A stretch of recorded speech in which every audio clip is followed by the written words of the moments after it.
உரிமைகளை மீட்டெடுப்பதற்காக தொடங்கப்பட்ட தமிழக விவசாயிகள் பாதுகாப்பு சங்கம் தற்போது இந்த கிருஷ்ணகிரி மாவட்டத்திலையும் அது தமிழகத்தில் முழுவதுமே பார்த்தீங்கன்னாக்கா இன்றைக்கி வங்கி கடன் கொடுக்கப்படும் போது தேசியமயமாக்கப்பட்ட வங்கியாக இருந்தாலும் சரி, கூட்டுறவு வங்கிகளாக இருந்தாலும் சரி, சிபில் ஸ்கோரை ஒரு நடைமுறைக்கு கொண்டு வருது. சிபில் ஸ்கோரை பார்த்து தான் நான் கடன் கொடுப்பேன் அப்படின்றாங்க. சிபில் ஸ்கோரு எந்த வகையிலும் இந்த விவசாய பெருமக்கள் சிபில் ஸ்கோரில் வர முடியாது. என்ன காரணம்னா, ஏற்கனவே சரியான விலை, கட்டுப்படியான விலை இல்லாதனால, உரிய விலை கிடைக்காத விவசாயிகள் பெரிதும் பாதிக்கப்பட்டதுனால எங்கே போனாலும் கடனாளியாக தான் இருக்கிறான். ஆகவே இந்த சிபில் ஸ்கோரை நடைமுறைப்படுத்தக்கூடாது, சிபில் ஸ்கோரை பார்த்து கடன் கொடுக்குற அந்த திட்டத்தை கைவிடணும் அப்படின்னு சொல்லிட்டு நம்முடைய பாரத பிரதமர் மோடி ஐயா அவர்களுக்கும், நம்முடைய மாண்புமிகு தமிழக முதல்வர் ஸ்டாலின் ஐயா அவர்களுக்கும், நம்முடைய கிருஷ்ணகிரி மாவட்ட ஆட்சியரின் வழியாக இந்த ஒரு கவன ஈர்ப்பை நாங்கள் ஒரு மனுவாக கொடுத்துருக்குறோம். அதாவது இந்த நடைமுறையை ரத்து பண்ணணும் அப்படின்றதுக்காக.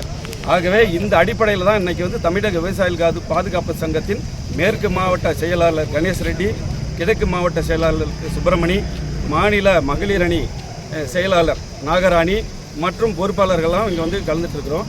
ஆகவே இதை கைவிடணும் அப்படின்றத எங்களுடைய பிரதான கோரிக்கை. கிருஷ்ணகிரி மாவட்டத்திலிருந்து கே. சுப்பிரமணி, தமிழக விவசாயிகள் பாதுகாப்பு சங்கம், கிழக்கு மாவட்ட செயலாளர். உரிமைகளை மீட்டெடுப்பதற்காக தொடங்கப்பட்ட தமிழக விவசாயிகள் பாதுகாப்பு சங்கம் தற்போது இந்த கிருஷ்ணகிரி மாவட்டத்திலையும் அது தமிழகத்தில் முழுவதுமே பார்த்தீங்கன்னாக்கா இன்றைக்கி வங்கி கடன் கொடுக்கப்படும் போது தேசியமயமாக்கப்பட்ட வங்கியாக இருந்தாலும் சரி, கூட்டுறவு வங்கிகளாக இருந்தாலும் சரி, சிபில் ஸ்கோரை ஒரு நடைமுறைக்கு கொண்டு வருது. சிபில் ஸ்கோரை பார்த்து தான் நான் கடன் கொடுப்பேன் அப்படின்றாங்க. சிபில் ஸ்கோரு எந்த வகையிலும் இந்த விவசாய பெருமக்கள் சிபில் ஸ்கோரில் வர முடியாது.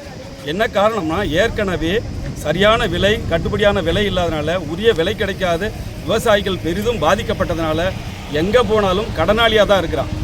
ஆகவே இந்த சிபில் ஸ்கோரை நடைமுறைப்படுத்தக்கூடாது, சிபில் ஸ்கோரை பார்த்து கடன் கொடுக்குற அந்த திட்டத்தை கைவிடணும் அப்படின்னு சொல்லிட்டு நம்முடைய பாரத பிரதமர் மோடி ஐயா அவர்களுக்கும், நம்முடைய மாண்புமிகு தமிழக முதல்வர் ஸ்டாலின் ஐயா அவர்களுக்கும், நம்முடைய கிருஷ்ணகிரி மாவட்ட ஆட்சியரின் வழியாக இந்த ஒரு கவன ஈர்ப்பை நாங்கள் ஒரு மனுவாக கொடுத்துருக்குறோம். அதாவது இந்த நடைமுறையை ரத்து பண்ணணும் அப்படின்றதுக்காக. ஆகவே இந்த அடிப்படையில் தான் இன்றைக்கி தமிழக விவசாயிகள் பாதுகாப்பு சங்கத்தின் மேற்கு மாவட்ட செயலாளர் கணேஷ் ரெட்டி, கிழக்கு மாவட்ட செயலாளர் சுப்பிரமணி, மாநில மகளிர் அணி செயலாளர் நாகராணி மற்றும் பொறுப்பாளர்கள்லாம் இங்கே கலந்துட்டுருக்குறோம். ஆகவே இதை கைவிடணும் அப்படின்றத எங்களுடைய பிரதான கோரிக்கை. கிருஷ்ணகிரி மாவட்டத்திலிருந்து கே. சுப்பிரமணி, தமிழக விவசாயிகள் பாதுகாப்பு சங்கம், கிழக்கு மாவட்ட செயலாளர்.